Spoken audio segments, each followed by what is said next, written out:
Setiap sejarah punya kisah yang tak pernah diceritakan sepenuhnya. Dan disinilah kita akan membukanya bersama. Selamat datang di channel Lemari Tua, tempat di mana masa lalu berbicara untuk masa kini. Jangan lupa like, komen, share, dan subscribe supaya kamu nggak ketinggalan cerita-cerita menarik berikutnya. Siapkan sabuk pengaman, kita akan masuk ke ceritanya. Angin sore berhembus kering di telatah Tumapel, membawa debu kuning dari jalanan tanah yang dipadati rakyat jelata. Saat itu, awal abad ke-13, masa di mana hukum adalah milik mereka yang memegang pedang, dan nasib seseorang seringkali ditentukan oleh kasta kelahirannya sejak tarikan napas pertama. Di pinggiran tembok istana yang kokoh, seorang pemuda duduk berjongkok di bawah pohon beringin tua. Matanya liar namun tajam, mengamati gerbang kadipaten dengan intensitas seekor macan lapar. Namanya Ken Arok. Secara sosial, dia bukan siapa-siapa. Sejarah dan serat para raton mencatatnya dengan asal-usul yang suram. Anak yang dibuang di kuburan atau setra karena kelahirannya yang tidak diinginkan ditemukan dan dibesarkan oleh seorang pencuri bernama Lembong dan kemudian tumbuh menjadi berandal paling ditakuti di jalanan. Dia adalah sampah masyarakat dalam struktur kaku feodal Jawa kuno. Namun, di dalam dadanya, terbakar api ambisi yang panasnya jauh melampaui status sosialnya. Arok tidak ingin hanya menjadi raja jalanan yang menguasai perjudian dan perampokan. Dia ingin menjadi raja di atas tahta sesungguhnya. Namun di Tumapel, ada tembok tebal yang memisahkan mimpi Arok dari kenyataan. Tembok itu bernama Tunggul Ametung. Sang Akuwu, setara bupati atau penguasa wilayah di bawah kerajaan Kediri, dikenal sebagai penguasa yang despotik. Dia berkuasa dengan tangan besi, memungut pajak tinggi, dan memiliki kesaktian yang membuatnya ditakuti kawan maupun lawan. Konon, kulitnya tak mempan senjata biasa. Bagi Arok, Tunggul Ametung adalah simbol dari segala sesuatu yang tidak bisa ia raih. Kekuasaan mutlak, kekayaan tak terbatas, dan legitimasi yang tak terbantahkan. Hingga suatu sore yang terik, takdir bermain dadu di Taman Boboji. Suara gemerincing lonceng kereta kencana membelah keramaian pasar. Rakyat jelata segera menepi, bersujud dan menundukkan kepala. Debu beterbangan saat rombongan penguasa tiba. Kereta kencana Tunggul Ametung berhenti tepat di depan gerbang taman. Sang penguasa turun dengan langkah berat dan angkuh, diikuti oleh istri mudanya yang baru saja ia culik dari padepokan ayahnya di Panawijan, Ken Dedes. Ken Dedes bukan wanita sembarangan. Dia adalah putri Empu Purwa, seorang pendeta Buddha Mahayana yang sakti dan dihormati. Kecantikannya sudah menjadi legenda di seluruh Jawa Timur. Kulitnya kuning langsat, wajahnya tenang seperti permukaan danau, dan matanya bersinar dengan kecerdasan kitab-kitab suci yang ia pelajari. Namun di balik ketenangannya, tersimpan kesedihan seorang tawanan yang dipaksa menjadi istri penakluknya. Ken Arok yang bersembunyi di antara kerumunan atau semak-semak, versi sejarah bervariasi, namun intinya ia mengintip, menahan napas. Saat Ken Dedes hendak turun dari keretanya yang tinggi, angin nakal berhembus. Kain jarik atau kain panjang yang membalut tubuhnya tersingkap sesaat. Hanya sesaat. Namun dalam detik yang menentukan itu, Arok melihat sesuatu yang mengguncangkan jiwanya hingga ke akar-akarnya. Dia tidak hanya melihat betis yang indah atau kulit yang mulus. Para raton, naskah kuno yang menjadi sumber utama kisah ini, menuliskan kalimat yang mistis dan penuh teka-teki. Katon murup rahasianipun. Terlihat bersinar bagian rahasianya. Arok melihat cahaya yang menyala. Sebuah sinar kemilau memancar dari balik kain Ken Dedes. Bersinar terang hingga seolah menembus mata Arok dan membakar retina matanya. Cahaya itu bukan sekedar nafsu birahi laki-laki terhadap wanita cantik. Itu adalah tanda. Itu adalah bahasa alam semesta yang berbicara kepadanya. Malamnya, Arok tidak bisa tidur. Bayangan cahaya itu menghantuinya, menari-nari di langit-langit pondoknya. Dengan gelisah dan keringat dingin, dia mendatangi guru spiritual sekaligus pelindung politiknya, Loh Gawe. Lohgawe adalah seorang Brahmana dari India yang melihat potensi besar dalam diri si preman jalanan ini. Dia adalah arsitek intelektual di balik kebangkitan Arok. Dialah orang yang pertama kali percaya atau setidaknya mempropagandakan bahwa Arok adalah titisan Dewa Brahma. Sebuah klaim politis yang cerdas untuk mengangkat status sosial Arok dari kasta Sudra. "Bapak," tanya Arok dengan suara bergetar, masih terguncang oleh penglihatannya. "Aku melihat cahaya bersinar dari tubuh wanita itu. Apa artinya? Apakah aku gila?" Lohgawe dengan wajah serius di bawah cahaya pelita minak yang remang-remang memberikan jawaban yang kelak menjadi vonis kematian bagi Tunggul Ametung. "Anakku," kata Brahmana tua itu, suaranya berat dan penuh otoritas, "wanita yang memancarkan cahaya seperti itu adalah Nareswari, wanita utama, wanita yang rahimnya diberkati oleh para dewa." Lohgawe menatap mata Arok dalam-dalam, memastikan muridnya memahami implikasi dari kata-katanya. Barang siapa yang memperistri wanita itu, dia akan menjadi raja di raja dan keturunannya akan memerintah tanah Jawa ini. Kata-kata itu meledak di kepala Ken Arok seperti petir di siang bolong. Tiba-tiba semuanya menjadi jelas. Teka-teki hidupnya terpecahkan. Dia tidak perlu dilahirkan sebagai bangsawan untuk menjadi raja. Dia tidak perlu memiliki darah biru Kediri. Dia hanya butuh satu hal, Ken Dedes. Ken Dedes bukan sekedar wanita cantik. Dia adalah wahyu keprabon, legitimasi ilahi yang berjalan. Dia adalah wadah kekuasaan. Siapapun yang memilikinya memiliki kunci sah menuju tahta tanah Jawa. Saat ini kunci itu ada di saku Tunggul Ametung. Disinilah analisis kritis modern kita harus masuk. Apakah cahaya itu nyata secara harfiah? Dalam konteks historiografi Jawa, cahaya atau teja seringkali adalah metafora politik yang canggih. Penulis Pararaton kemungkinan besar menambahkan elemen mistis ini untuk melegitimasi kudeta berdarah Ken Arok di kemudian hari.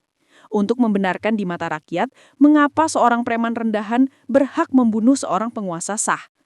Narasinya dibalik. Arok tidak membunuh karena nafsu kekuasaan membabi buta, tapi karena dia melihat takdir. Dia seolah-olah dipanggil oleh takdir untuk menyelamatkan Nareswari yang suci dari tangan tiran Tunggul Ametung yang kotor. Cahaya itu adalah stempel persetujuan dewata atas ambisi manusianya.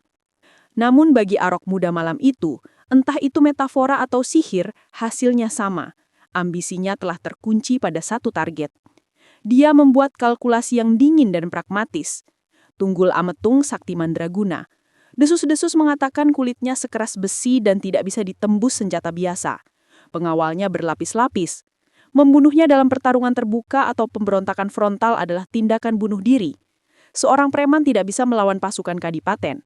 Ken Arok sadar dia membutuhkan lebih dari sekedar keberanian jalanan atau otot yang kuat. Dia membutuhkan strategi tingkat tinggi. Dan yang paling penting, dia membutuhkan alat eksekusi yang perfect. Dia membutuhkan senjata yang bisa menembus kekebalan supranatural Tunggul Ametung. Dia tidak bisa membeli senjata sembarangan di pasar besi Tumapel. Dia membutuhkan senjata pusaka. Senjata yang ditempa bukan hanya dengan api dan logam, tapi dengan mantra, puasa, dan kekuatan batin yang dahsyat. Di dalam kegelapan malam Tumapel, diiringi suara jangkrik yang seolah menertawakan nasibnya, Ken Arok menyusun rencana. Dia teringat sebuah nama. Dia harus pergi ke desa Lulumbang. Dia harus menemui seorang empu, pandai besi yang terkenal sakti, tertutup namun eksentrik. Seorang seniman logam yang karyanya konon memiliki jiwa sendiri. Namanya Empu Gandring. Arok tidak tahu bahwa keputusannya untuk melangkah ke Lulumbang akan memulai reaksi berantai yang tidak bisa dia hentikan. Dia berpikir dia sedang memesan kunci menuju tahta gemas. Padahal, tanpa sadar, dia sedang memesan tiket menuju kehancurannya sendiri dan pertumpahan darah 7 turunan. Benih dosa pertama telah ditanam malam itu. Bukan saat keris ditusukkan ke dada korban, tapi saat ambisi Arok memutuskan bahwa nyawa orang lain adalah harga yang pantas dan wajar untuk sebuah mahkota. Cahaya di betis Ken Dedes telah menyalakan api yang akan membakar Singasari hingga menjadi abu. Meninggalkan hiruk-pikuk Tumapel, perjalanan menuju Lulumbang adalah perjalanan menuju kesunyian. Desa itu terletak di lereng pegunungan yang dingin, jauh dari intrik istana dan debu pasar. Bagi Ken Arok, setiap langkah mendaki jalan setapak yang berbatu itu terasa seperti detak jam yang menghitung mundur nasibnya. Lulumbang kini diperkirakan di daerah Lumbang Pasuruan atau Probolinggo. Bukanlah desa petani biasa. Itu adalah tanah suci bagi para pandai besi. Di Jawa kuno, pandai besi bukan sekedar tukang. Mereka adalah kasta tersendiri yang dihormati setara dengan pendeta. Mereka adalah pengubah materi. Mereka mengambil batu dan tanah, membakarnya dengan api neraka, dan mengubahnya menjadi logam mulia. Ken Arok tidak datang dengan tangan kosong. Dia membawa bahan mentah, mungkin bongkahan besi pilihan, atau meteorit atau batu bintang yang dipercaya memiliki kekuatan magis, dan sebuah permintaan yang mustahil. Ketika Arok tiba di depan Besalen atau bengkel kerja Empu Gandring, dia tidak disambut oleh gonggongan anjing, melainkan oleh bunyi palu yang berirama. Tang, ting, tang, ting. Bunyi itu teratur, meditatif, seperti detak jantung raksasa yang bergema di lembah. Arok melangkah masuk. Udara di dalam Besalen panas dan berbau arang jati serta dupa kemenyan. Di sana, di tengah percikan bunga api, berdiri Empu Gandring.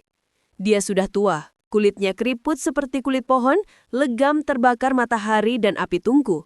Namun otot-otot lengannya masih liat dan kuat. Matanya, yang terbiasa menatap bara api, memiliki sorot yang tajam dan menembus, seolah bisa melihat ketidakmurnian dalam logam maupun manusia. "Aku datang membawa pesanan, Bapak," kata Arok, suaranya memecah konsentrasi ritual sangpu. Menggandring berhenti memalu. Dia menatap pemuda di hadapannya. Sebagai seorang waskita, Gandring mungkin sudah merasakan aura gelap yang dibawa Arok. Aura ambisi yang tidak sabaran, aura darah yang belum tumpah. "Apa yang kau inginkan, anak muda? Cangkul untuk bertani atau pedang untuk merampok?" "Keris," jawab Arok tegas. "Keris yang sakti, keris yang bisa menembus kulit yang tak mempan senjata biasa. Keris untuk membunuh orang sakti." Permintaan itu spesifik dan berbahaya. Gandring tahu, senjata seperti itu hanya diminta untuk satu tujuan, makar atau pembunuhan politik. Namun sebagai seorang seniman senjata, ada tantangan yang menggoda dalam menempa mahakarya. Gandring mengangguk perlahan. Keris pusaka membutuhkan waktu. Besi harus dimurnikan, pamor harus dilipat, mantra harus dirapalkan pada setiap pukulan palu. Datanglah kembali dalam waktu 1 tahun. 1 tahun? Arok tersentak. Aku tidak punya waktu 1 tahun. Kesempatanku akan hilang. Takdirku tidak bisa menunggu. Disinilah letak konflik fundamental bab ini, benturan antara waktu politik dan waktu spiritual. Bagi Arok, waktu adalah musuh. Setiap hari Tunggul Ametung masih hidup adalah hari di mana Ken Dedes semakin jauh dari jangkauannya. Setiap hari adalah resiko rencananya tercium oleh intelijen Akuwu. Arok hidup dalam urgensi. Dia adalah manusia instan yang menginginkan hasil sekarang.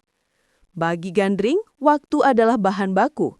Membuat keris bukan sekedar membentuk besi menjadi tajam. Itu adalah proses manunggaling kawulo Gusti, yaitu penyatuan hamba dan Tuhan melalui logam. Proses pembuatan keris yang benar melibatkan ritual tapa brata. Besi harus dipanaskan, ditempa, dilipat dan didinginkan ratusan kali untuk menciptakan lapisan pamor keris yang indah dan kuat. Setiap lapisan mewakili doa. Jika proses ini dipercepat, keris itu mungkin tajam secara fisik, tetapi cacat secara spiritual. Kan labil. 5 bulan, tawar Arok. Matanya menyala dengan ancaman halus. "Aku butuh keris itu dalam 5 bulan. Sempurna dan siap pakai."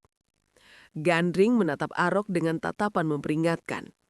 Mempercepat kelahiran sebuah pusaka sama seperti memaksa bayi lahir sebelum waktunya, prematur. Dia akan lahir cacat. Dia akan membawa watak yang panas dan haus darah. Apakah kau siap menanggungnya? Arok yang dibutakan oleh cahaya yang dia lihat di betis Ken Dedes tidak peduli pada peringatan metafisik itu. "Buatkan saja, aku yang menanggung akibatnya."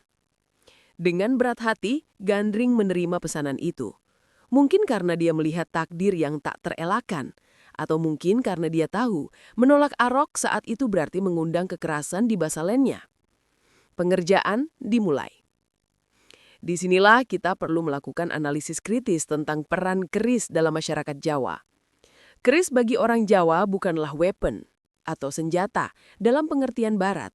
Itu bukan sekedar alat pembunuh seperti pistol atau pedang broadsword. Keris adalah sip atau jiwa atau jimat dan status. Bentuk keris yang asimetris atau condong leleh melambangkan kerendahan hati dan penghormatan. Keris diselipkan di punggung, bukan di pinggang samping seperti pedang Eropa yang siap cabut. Artinya, kekerasan adalah jalan terakhir, disembunyikan di belakang. Namun Arok memesan keris ini dengan niat yang terbalik. Dia memesannya khusus untuk dicabut. Dia memesannya sebagai alat pembunuhan, bukan alat pelengkapan busana atau simbol spiritual. Sejak awal, keris gandring sudah salah kejadian. Ia lahir dari niat buruk. Selama bulan-bulan berikutnya, Empu Gandring bekerja keras. Dia menempa siang dan malam mencoba mengejar tenggat waktu yang gila itu. Dia mencampur besi dengan nikel meteorit, melipatnya berulang kali untuk menciptakan pamor yang kuat. Namun mempercepat proses setahun menjadi 5 bulan memiliki konsekuensi teknis dan spiritual. Gandring harus memotong ritual puasa. Dia harus mengurangi waktu pendinginan. Dia fokus pada bilah atau mata pisahnya utama, memastikan ketajaman dan kekuatan tusuknya, tetapi dia belum sempat membuat kelengkapan lainnya. Dia belum sempat membuat warangka atau sarung keris yang layak untuk meredam aura panasnya. Dia belum sempat membuat ukiran atau pegangan yang sesuai untuk mengendalikan keris itu. Dan yang paling penting, dia belum sempat melakukan ritual selamatan akhir untuk mengunci isi keris tersebut agar patuh pada tuannya. Keris itu menjadi sebuah entitas yang telanjang dan liar. Sementara itu di Tumapel, kesabaran Ken Arok semakin menipis. Desas-desus mengatakan Ken Dedes mulai hamil, yaitu anak dari Tunggul Ametung. Ini membuat Arok panik. Jika anak itu lahir, legitimasi takhta akan semakin kuat pada garis keturunan Tunggul Ametung. Arok harus bertindak sebelum anak itu lahir, atau tepatnya sebelum posisinya terlalu kuat. 5 bulan berlalu. Arok tidak menunggu kabar dari Lulumbang. Dia memutuskan untuk menjemput takdirnya. Dia berangkat kembali ke pegunungan, hatinya dipenuhi kegelapan yang lebih pekat daripada malam. Dia datang bukan sebagai pemesan yang sopan. Dia datang sebagai penagih utang yang marah. Perjalanan Arok kali ini berbeda dengan perjalanan pertamanya. Jika yang pertama adalah perjalanan harapan, yang kedua ini adalah perjalanan arogansi. Dia merasa alam semesta berutang kepadanya sebuah kerajaan, dan Empu Gandring hanyalah penghalang birokrasi terakhir yang harus dia lewati. Di Lulumbang, Gandring sedang melakukan sentuhan akhir. Dia sedang mengikir bilah keris yang bergelombang atau luk. Keris itu sudah berbentuk, tajamnya mengerikan, dan pamornya berkilau magis. Tetapi keris itu masih telanjang, belum punya sarung, belum punya pegangan yang layak. Secara filosofis, keris tanpa sarung adalah simbol dari kekuasaan tanpa kontrol. Itu adalah simbol yang sempurna untuk Ken Arok sendiri. Kekuatan murni yang tidak dibungkus oleh etika atau legitimasi. Saat Arok tiba di pintu Basalen, dia tidak melihat sebuah mahakarya seni yang dalam proses penyempurnaan. Dia hanya melihat keterlambatan. Dia melihat sarung yang belum jadi. Dia melihat pegangan kayu yang masih kasar. Bagi Arok, ini adalah pengkhianatan janji. Bagi Gandring, ini adalah seni yang belum selesai. Perbedaan persepsi inilah yang akan memicu tragedi. Arok, sang calon raja yang tidak sabaran, berdiri di ambang pintu dengan nafas memburu. Di tangannya tidak ada pembayaran atau ucapan terima kasih. Di matanya hanya ada kilasan nafsu untuk segera mengakhiri segalanya. Mulai dari Tunggul Ametung hingga siapapun yang berani membuatnya menunggu. Dosa pertama sudah matang, dan Lulumbang akan menjadi saksi tumpahnya darah dari sungai darah yang akan membanjiri sejarah Singhasari. Matahari sudah condong ke barat ketika Ken Arok tiba kembali di Lulumbang. Cahaya orange senja menyelinap masuk melalui celah-celah dinding bambu Besalen, yaitu bengkil pandai besi, menciptakan garis-garis bayangan yang panjang dan menakutkan di lantai tanah. Di dalam, Empu Gandring masih bekerja. Dia duduk bersila, memegang bilah keris yang baru setengah jadi. Dia sedang melakukan proses ngeratus, mengasapi bilah keris dengan kemenyan dan bunga untuk mendinginkan aura panas dari logam yang ditempa. Keris itu sendiri tampak mengerikan sekaligus memukau. Bilahnya berlekuk atau look, asimetris. Permukaannya kasar, namun memancarkan kilau kebiruan dari pamor meteorit yang dicampur di dalamnya. Namun, seperti yang ditakutkan Gandring, keris itu telanjang. Belum ada warangka atau sarung kayu cendana untuk membungkusnya. Belum ada ukiran hulu atau gagan yang diukir halus untuk pegangan. Gandring memegangnya dengan lap kain kasar. Suara langkah kaki Arok yang berat memecah keheningan ritual itu. Gandring mendongak. Dia tidak melihat pemuda yang datang dengan hormat seperti 5 bulan lalu. Dia melihat badai yang siap meledak. "Mana kerisku?" tuntut Arok tanpa basa-basi. Matanya menyapu ruangan, mencari benda yang dijanjikan akan memberinya tahta. Gandring menghela napas panjang, seolah beban seluruh dunia ada di pundaknya. "Keris ini belum selesai, anak muda. Lihatlah." Dia mengangkat bilah telanjang itu. Sarungnya belum ada, gagangnya belum dipasang, dan yang terpenting, ritual penguncian tuah belum kulakukan. Keris ini masih liar, dia haus darah. "Aku tidak peduli dengan sarungnya," bentak Arok. "Aku butuh matanya, aku butuh tajamnya." Arok melangkah maju, merampas keris itu dari tangan Gandring yang tua. Dia menggenggam bagian pangkal keris yang masih kasar. Besi dingin itu terasa berat di tangannya, seolah memiliki gravitasi sendiri. Arok mengangkatnya ke arah cahaya senja. Dia terpesona. Meskipun belum selesai, keris itu adalah mahakarya. Gandring telah menuangkan seluruh keahliannya ke dalam bilah itu. Tajamnya luar biasa. Konon bisa membelah kapas yang dijatuhkan di atasnya. Namun, lebih dari itu, keris itu memancarkan aura yang gelap. "Bagus," gumam Arok. "Ini cukup. Aku akan membawanya sekarang." "Jangan!" seru Gandring, bangkit berdiri dengan sisa tenaganya. "Kau tidak mengerti. Membawa pusaka yang belum dikawinkan dengan sarungnya adalah bahaya besar. Aura panasnya akan memakan tuannya. Beri aku waktu lagi. Selesaikan sarungnya, setidaknya." Arok menatap orang tua itu dengan tatapan meremehkan. Di kepalanya, waktu sudah habis. Setiap detik di Lulumbang adalah detik di mana Tunggul Ametung masih berkuasa di Tumapel. Arok merasa ditipu. Arok merasa Gandring sengaja menunda-nunda untuk menghalangi takdirnya. "Waktumu sudah habis, orang tua," desis Arok. "Kau berjanji 5 bulan. Sekarang sudah 5 bulan. Apa yang terjadi selanjutnya adalah momen yang mendefinisikan sejarah Jawa Timur selama 100 tahun ke depan.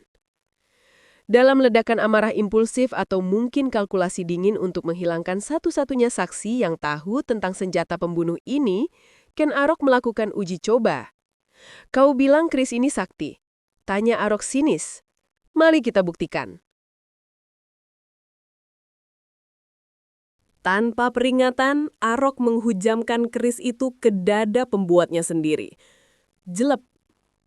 Tidak ada pertarungan. Gandring adalah seniman tua, bukan prajurit. Dia tidak sempat menghindar. Keris ciptaannya sendiri menembus jantungnya dengan mudah, seolah menembus air. Besi yang dia tempa dengan doa dan puasa, kini meminum darahnya sebagai sajian pertama. Gandring jatuh tersungkur di lantai tanah bengkelnya, di antara arang dan peralatan tempa. Darah segar mengalir deras, membasahi keris yang masih tertancap. Inilah dosa pertama. Dalam banyak kisah kepahlawanan, sang pahlawan membunuh monster atau penjahat. Tapi Arok memulai perjalanannya dengan membunuh seorang empu, seorang pencipta. Ini adalah pelanggaran etika dan spiritual yang paling berat dalam budaya Jawa. Namun, Gandring tidak mati seketika. Orang-orang sakti zaman dahulu konon memiliki napas tua. Dalam sekaratnya, di tengah rasa sakit pengkhianatan yang membakar, Gandring menatap mata pembunuhnya.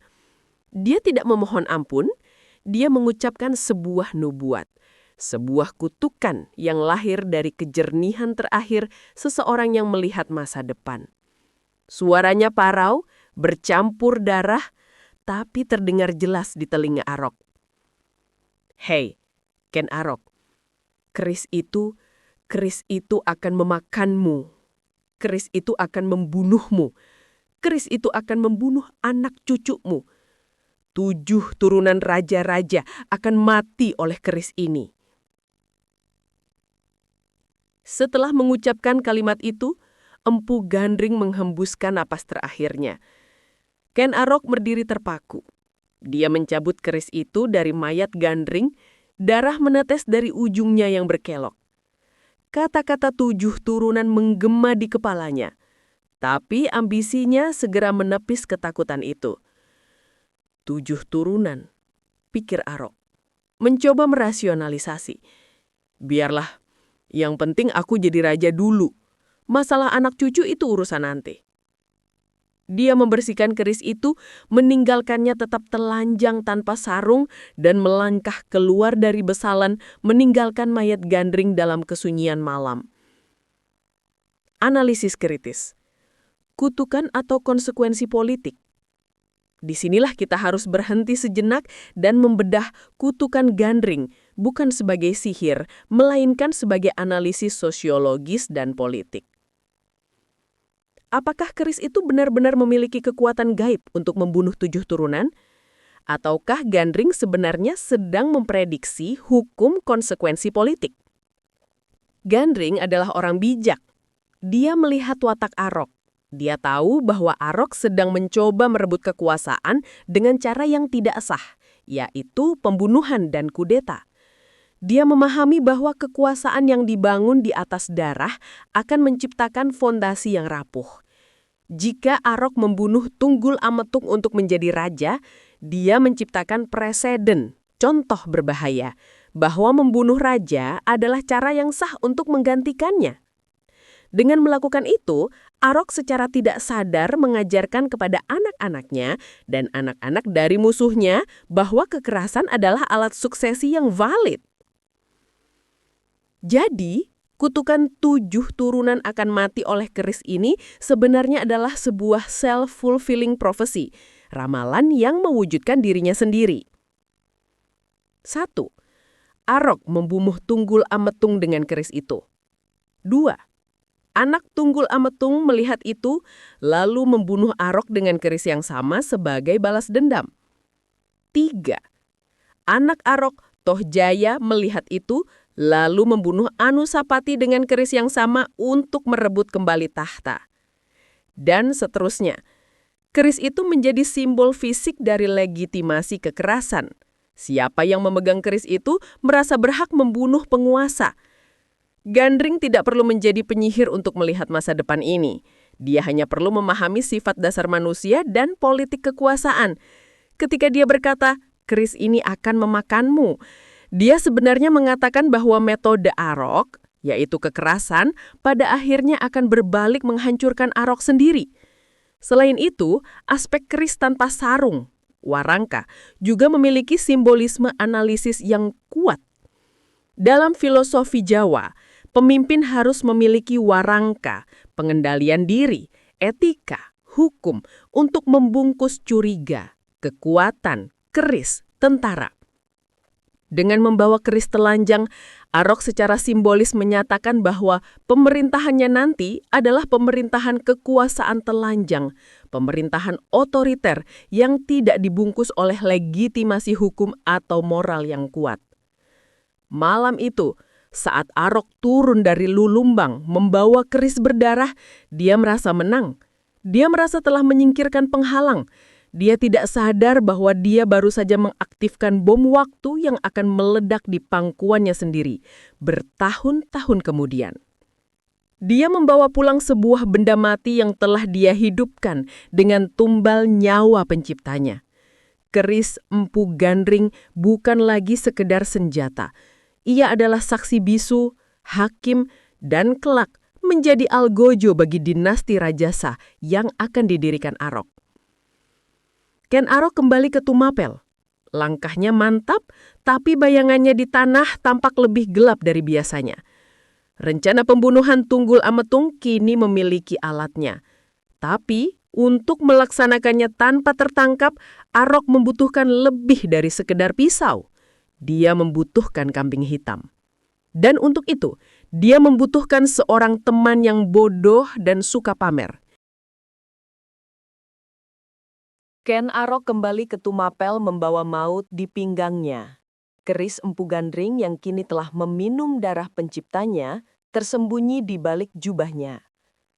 Namun, Arok sadar bahwa membunuh Tunggul Ametung dengan tangannya sendiri adalah tindakan bunuh diri politik. Jika dia membunuh Sang Akuwu secara terbuka, dia akan dicap sebagai pemberontak.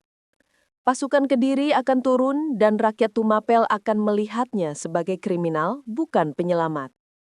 Dia tidak hanya butuh kematian Tunggul Ametung, dia butuh kematian itu terlihat sah, atau setidaknya dilakukan oleh orang lain. Arok membutuhkan tangan lain. Dia membutuhkan kambing hitam. Matanya tertuju pada seorang rekan sesama prajurit pengawal di Istana Tumapel. Seorang pria bernama Kebo Ijo. Kebo Ijo adalah antitesis dari Arok. Jika Arok adalah ular yang diam dan berbisa, Kebo Ijo adalah burung merak yang berisik. Dia adalah prajurit yang kuat, tetapi memiliki kelemahan fatal, kesombongan, vanity.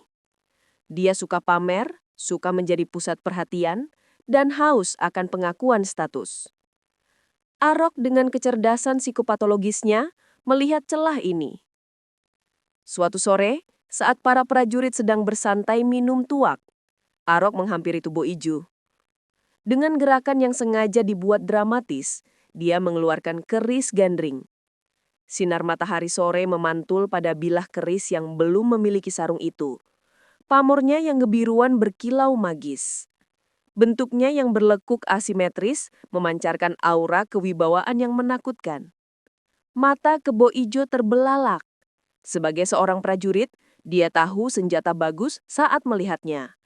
Dan ini bukan sekedar senjata bagus, ini adalah pusaka. "Barang apa itu, saudaraku?" tanya Kebo Ijo, terpesona. "Ini," kata Arok dengan nada rendah hati yang palsu, "hanyalah titipan. Sebuah keris tua, tapi rasanya terlalu berat untukku. Mungkin senjata seperti ini hanya pantas dipegang oleh kesatria yang gagah sepertimu, Kebo Ijo." Umpan telah dilempar. Kebo Ijo menyambarnya seketika. "Coba kulihat," kata Kebo Ijo. Saat dia menggenggam keris itu, dia merasa gagah. Dia merasa kekuatannya bertambah. Egonya membengkak. "Bolehkah aku meminjamnya, Arok?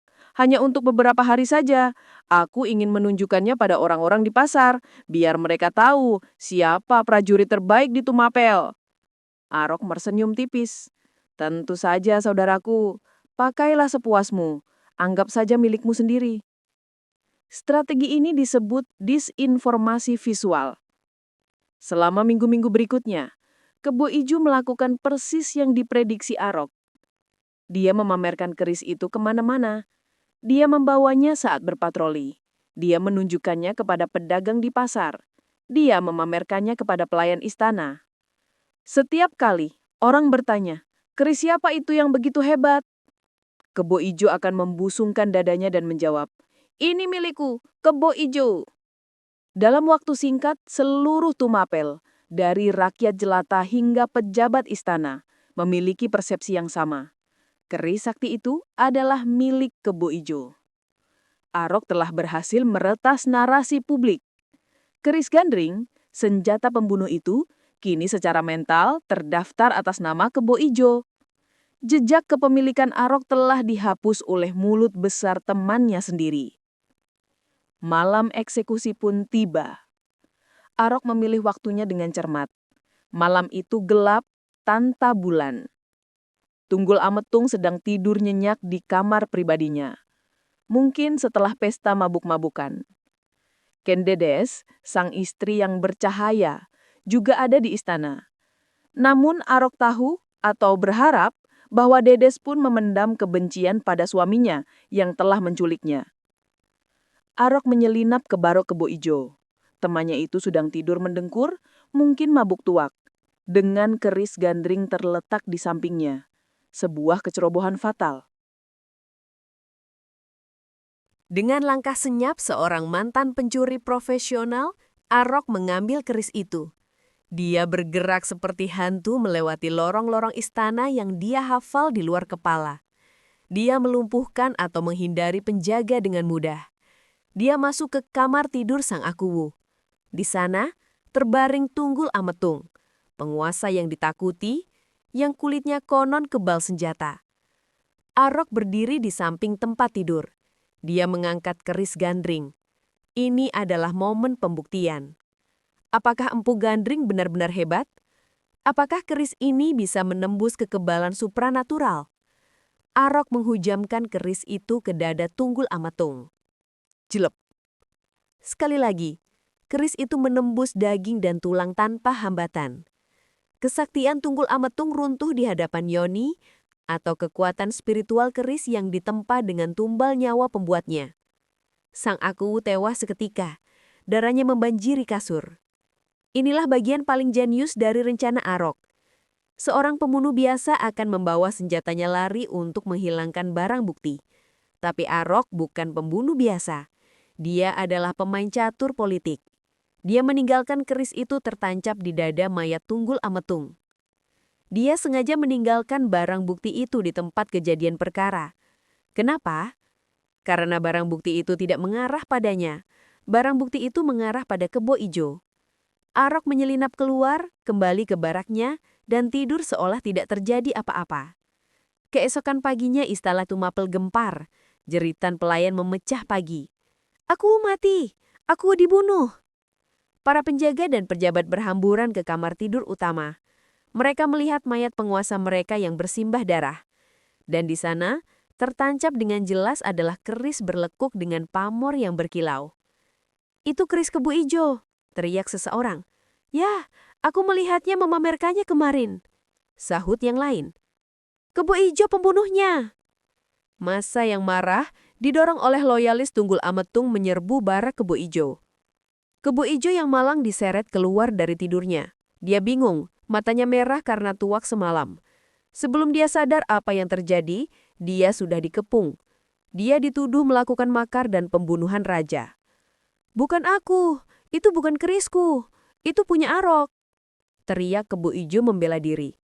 Tapi siapa yang percaya? Selama sebulan penuh dia sendiri yang berkoar-koar bahwa keris itu miliknya. Penyangkalannya sekarang terdengar seperti kebohongan pengecut yang tertangkap basah. Hukum rimba berlaku cepat. Kebo Ijo tidak diadili di pengadilan.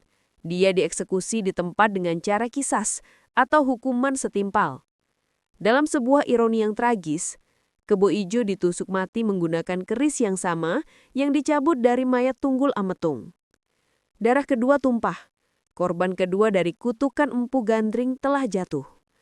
Kebo Ijo mati sebagai pengkhianat negara. Ken Arok, dia muncul sebagai pahlawan. Arok memainkan peran sebagai loyalis yang terlambat menyelamatkan tuannya, tapi berhasil menghukum si pembunuh. Dengan matinya Tunggul Ametung dan Kebo Ijo, terjadi kekosongan kekuasaan di Tumapel. Siapa yang bisa mengisinya? Arok sudah mempersiapkan langkah selanjutnya. Dia tidak langsung naik tahta dengan paksa. Dia mendekati janda yang berduka, atau mungkin lega, Kendedes. Disinilah salah satu misteri terbesar para raton. Kendedes adalah wanita cerdas, putri seorang pendeta sakti. Apakah dia benar-benar tidak tahu bahwa Arok adalah dalangnya? Analisis kritis menunjukkan kemungkinan besar Kendedes tahu, atau setidaknya dia memilih untuk diam. Kendedes sedang hamil muda, anak Tunggul Ametung saat suaminya dibunuh. Dia butuh pelindung. Dia butuh seorang ayah yang kuat untuk anaknya agar tidak dibunuh oleh perebutan kekuasaan. Arok menawarkan perlindungan itu.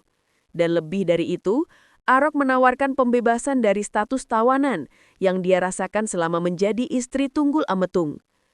Ada kemungkinan terjadi kesepakatan politik atau asmara diam di antara Arok dan Dedes. Dengan menikahi Ken Dedes, Ken Arok melakukan kudeta yang perfect. Dia mendapatkan 1. Kekuasaan politik, menggantikan posisi Akuwu. 2. Legitimasi spiritual, menikahi Nareswari yang memberikan haknya menjadi raja. 3. Penerimaan rakyat. Dia dilihat sebagai pemulih ketertiban setelah pengkhianatan Kebo Ijo. Ken Arok menobatkan dirinya sebagai penguasa baru Tumapel. Kemudian memberontak melawan kerajaan Kediri, mengalahkan Raja Kertajaya dalam pertempuran Ganter 1222 Masehi, dan mendirikan dinasti baru, Singhasari. Dia bergelar Sri Rajasa Batara Sanga Murwa Bumi. Rencana Arok berhasil total. Dia telah mencuci tangannya dari darah Gandring dengan darah Kebo Ijo. Dia telah mengubah takdirnya dari anak buangan menjadi Raja Jawa. Namun, Arok melupakan satu hal, dosa tidak bisa dihapus, hanya bisa ditunda. Dia meninggalkan satu saksi hidup yang paling berbahaya.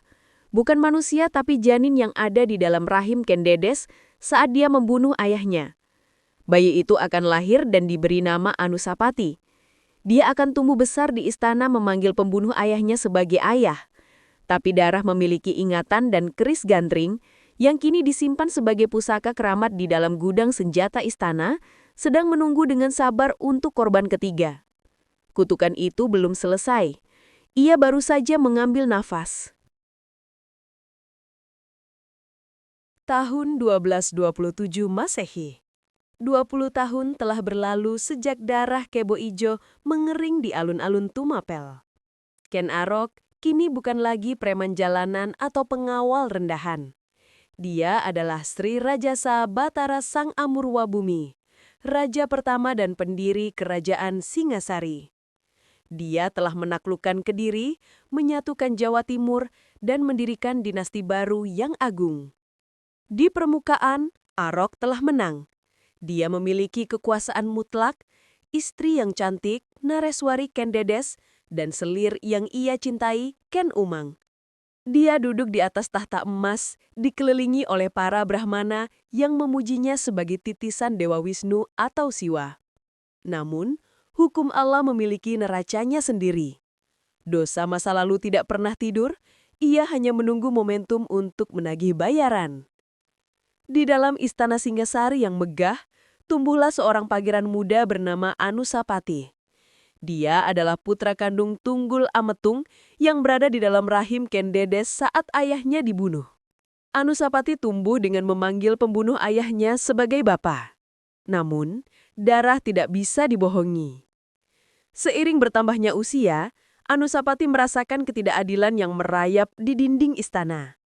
Dia adalah putra tertua, secara teknis adalah putra mahkota. Namun, dia merasa Ken Arok tidak mencintainya. Ken Arok jauh lebih memanjakan anak-anaknya dari selir Ken Umang, terutama Tohjaya. Anusapati merasa terasing di rumahnya sendiri. Tatapan Arok padanya seringkali dingin, penuh waspada, seolah-olah sang raja melihat hantu Tunggul Ametung setiap kali menatap wajah anak tirinya itu.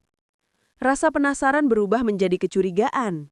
Mengapa ayahnya, Arok, memperlakukannya berbeda? Mengapa ibunya, Ken Dedes, sering terlihat sedih dan menyimpan banyak rahasia? Suatu sore, Anusapati mendesak ibunya.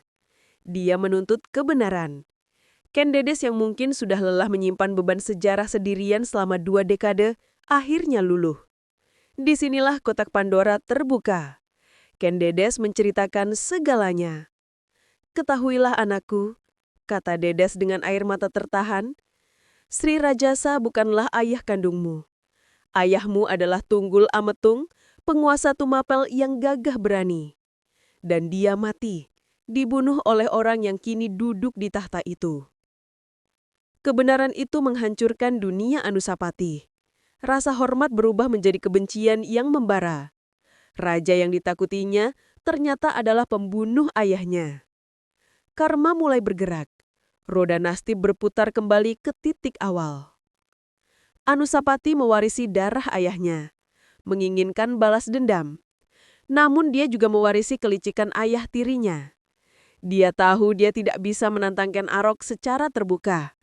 Ken Arok terlalu kuat, terlalu sakti, dan dijaga ketat. Anusapati memutuskan untuk menggunakan metode yang sama persis dengan yang digunakan Arok 20 tahun lalu. Pembunuhan tangan kedua.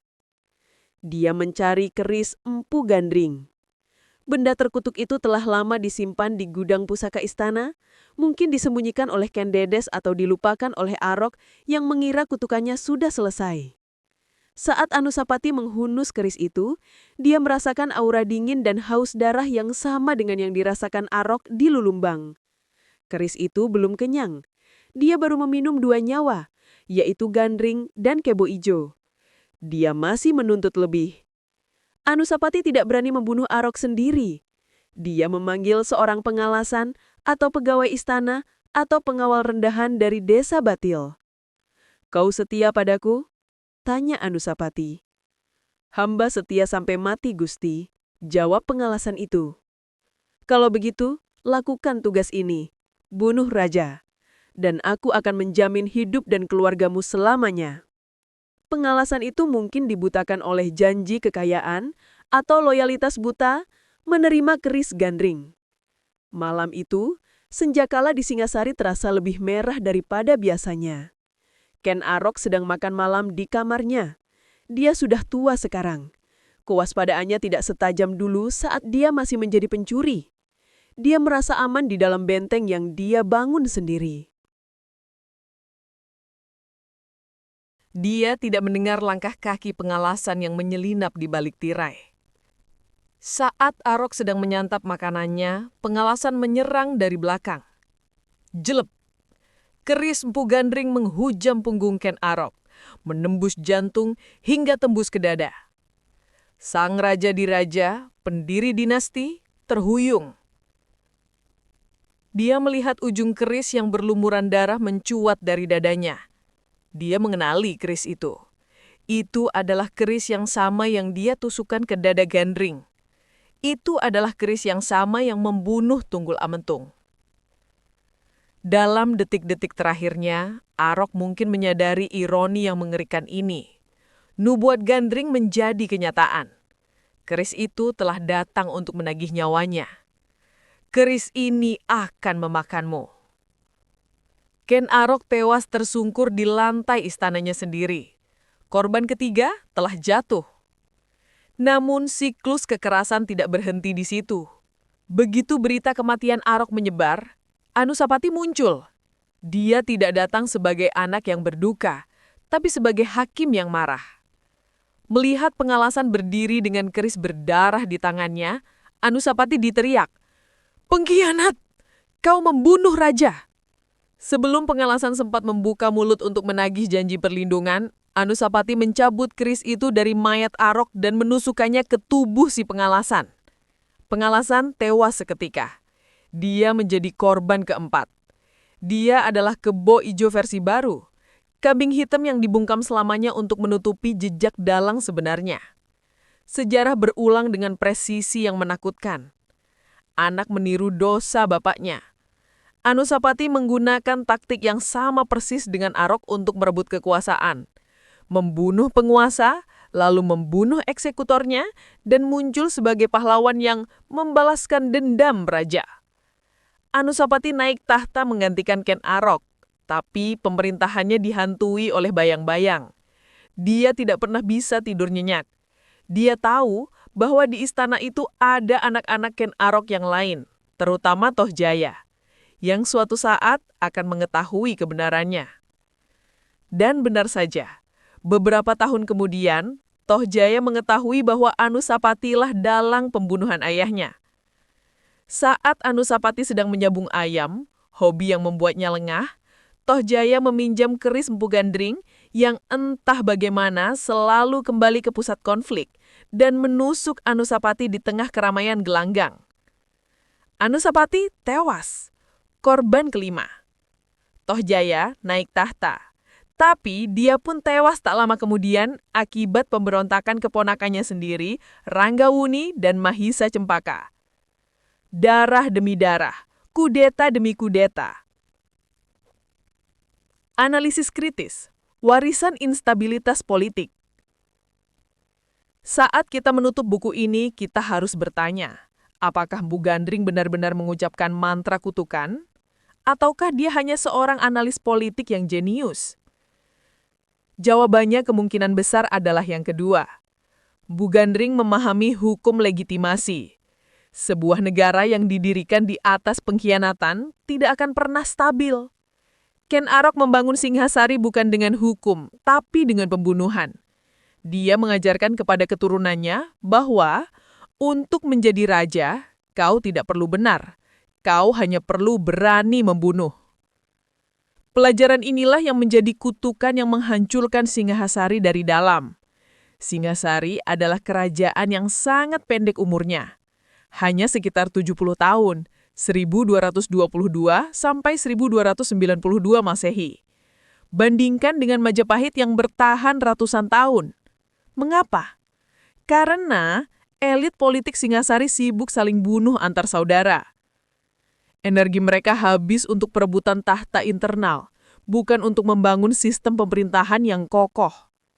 Setiap raja baru selalu dihantui ketakutan akan dibunuh oleh kerabatnya sendiri karena dia tahu dia mendapatkan tahta itu dengan cara membunuh.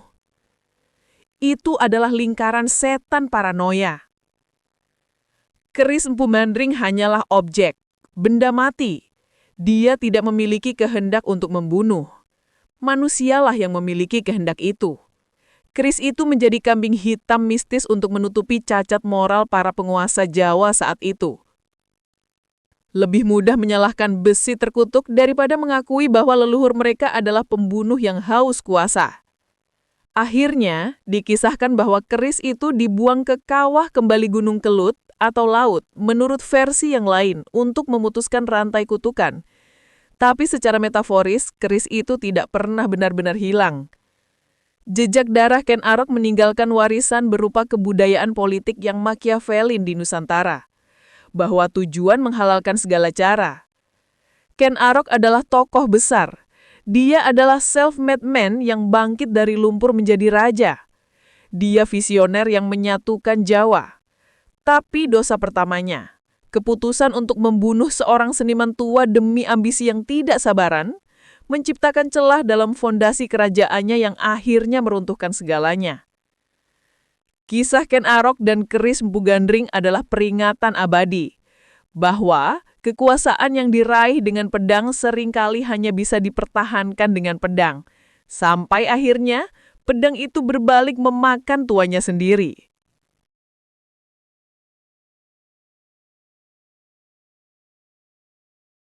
Kisah Ken Arok sejatinya bukan sekadar legenda mistis tentang keris sakti, melainkan sebuah studi brutal tentang ambisi politik yang menghalalkan segala cara. Dari seorang anak jalanan yang terobsesi pada cahaya kekuasaan Ken Dedes, Arok memilih jalan pintas berdarah untuk menduduki tahta Singhasari. Pembunuhan Empu Gandring adalah dosa pertama yang menjadi titik nol sejarah kelam ini. Sebuah momen krusial di mana etika dan proses spiritual dikorbankan demi percepatan ambisi. Keris yang dipaksa lahir sebelum waktunya itu menjadi simbol sempurna bagi rezim Arok, tajam dan mematikan, namun cacat secara moral dan tidak memiliki sarung legitimasi yang kuat.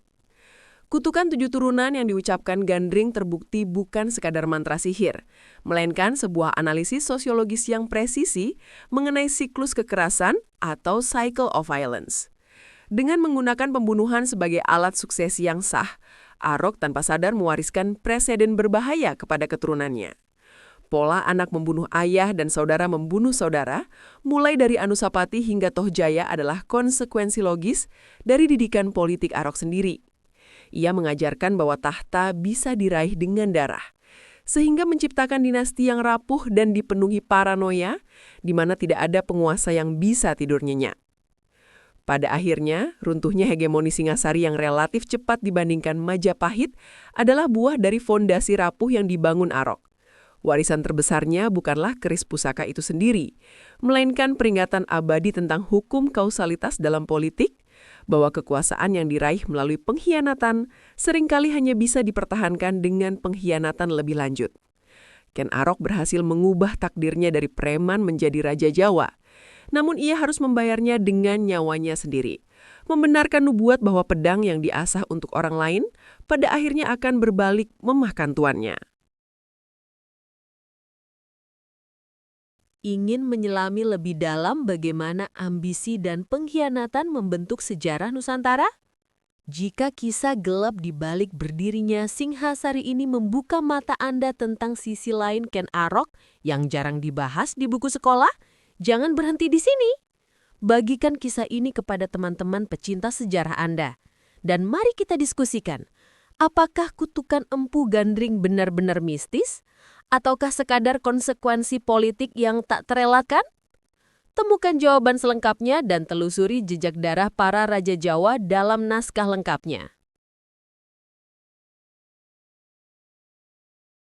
Komen di kolom komentar bagian mana yang menurutmu menarik. Di video selanjutnya kita akan memuat sejarah-sejarah yang mungkin belum kalian tahu atau kalian punya ide cerita sejarah yang menurut kalian menarik dan asik untuk kita telusuri. Pastikan kamu sudah subscribe agar tidak ketinggalan. Sampai jumpa di cerita sejarah lainnya.